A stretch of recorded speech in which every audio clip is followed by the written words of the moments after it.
Do a deep dive on this episode, but I wanted to respond to this. There are a few things I feel like this season was missing specifically, and we could have done it in a way that helped us lock in. That being, with seasons 1 and 2, we had specific flashbacks for both Simon and Anthony because we really needed to give that perspective into their childhood to understand why it was so hard for them to give in.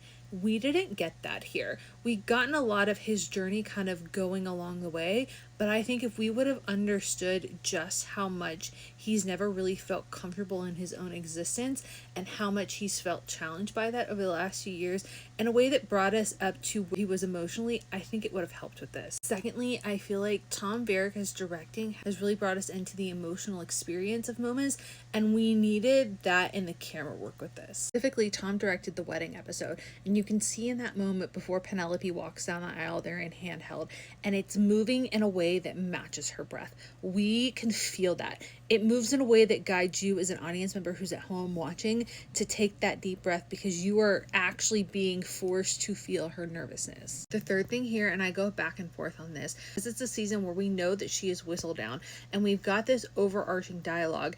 For me, there were quite a few moments where it took me out of it. It felt like the writers were a little bit too forward with their ego and writing, and we needed less of it. We really needed to just let us feel the experience of it.